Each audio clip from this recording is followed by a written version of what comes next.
Record उत्पादन के बावजूद भी हमारे कृषि क्षेत्र में समस्याएं हैं। कोई ये तो मना नहीं कर सकता है समस्याएं नहीं है, लेकिन समस्याओं का समाधान हम सबको मिलकर के करना होगा। और मैं मानता हूं कि अब समय ज़्यादा इंतजार नहीं करेगा। हमारे राम गोपाल जी ने बहुत ही अच्छी बात कही कि उन्होंने कहा कि कोरोना लॉकडाउन में भी हमारे किसानों ने रिकॉर्ड उत्पादन किया। सरकार ने भी बीज, खाद, सारी चीज़ें कोरोना काल में भी पहुंचाने में कोई कमी नहीं होने दी, कोई संकट नहीं आने दिया, और उसका सामूहिक परिणाम मिला कि देश के पास यह भंडार भरा रहा। उपज की रिकॉर्ड खरीदी भी इस कोरोना काल में ही हुई।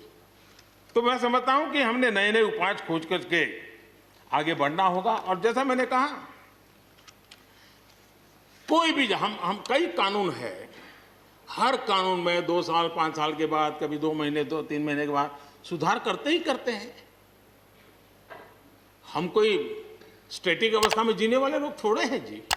जब अच्छे सुझाव आते हैं तो अच्छे सुधार भी आते हैं, और सरकार भी अच्छे सुझावों को, और सिर्फ हमारी नहीं, हर सरकार ने अच्छे सुझावों को स्वीकार किया। यही तो लोकतंत्र की परंपरा है।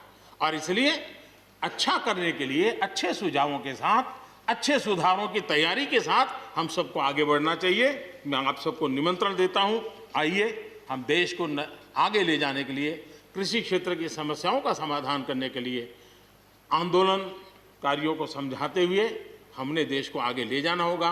हो सकता है कि शायद आज नहीं तो कल जो भी यहाँ होगा, किसी न किसी को ये काम करना ही पड़ेगा। आज मैंने किया है, गालियाँ मेरे खाते में जाने दो, लेकिन इस अच्छा करने में आप जुड़ जाओ। बुरा हो मेरे खाते में, अच्छा हो आपके खाते में, आओ मिलकर के चले।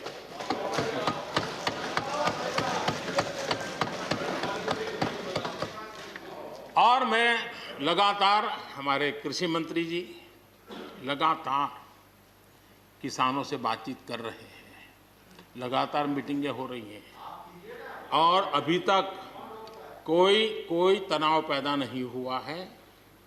एक दूसरे की बात को समझने का, समझाने का प्रयास चल रहा है। और हम लगातार आंदोलन से जुड़े लोगों से प्रार्थना करते हैं कि आप आंदोलन करना आपका हक है, लेकिन इस प्रकार से बुजुर्ग लोग वहाँ बैठे, ये ठीक नहीं है। आप उनको सबको ले जाइए, आप आंदोलन को खत्म कीजिए। आगे बढ़ने के लिए मिल बैठ करके चर्चा करेंगे, रास्ता खुले है। ये सब हमने कहा है। मैं आज भी इस सदन से माध्यम से भी निमंत्रण देता हूँ। आदरणीय सभापति जी, ये बात निश्चित है, हमारी खेती को खुशहाल बनाने के लिए फैसले लेने का ये समय है। इस समय को हमने गंवा नहीं देना चाहिए। हमें आगे बढ़ना चाहिए, देश को पीछे नहीं ले जाना चाहिए। पक्ष हो, विपक्ष हो, आंदोलनरत साथी हो, इन सुधारों को हमने मौका देना चाहिए, और एक बार देखना चाहिए कि इस परिवर्तन से हमें लाभ होता है कि नहीं होता है। कोई कमी हो तो उसको ठीक करेंगे, और कहीं ढिलाई है तो उसको कसेंगे। ऐसा तो है नहीं कि सब दरवाजे बंद कर दिए बस। और इसलिए मैं कहता हूं, मैं विश्वास दिलाता हूं कि मंडियां अधिक आधुनिक बने, अधिक प्रतिस्पर्धी होगी। इस बार बजट में भी उसके लिए हमने प्रावधान किया है। इतना ही नहीं, एमएसपी है, एमएसपी था, एमएसपी रहेगा। इस सदन की पवित्रता समझे हम।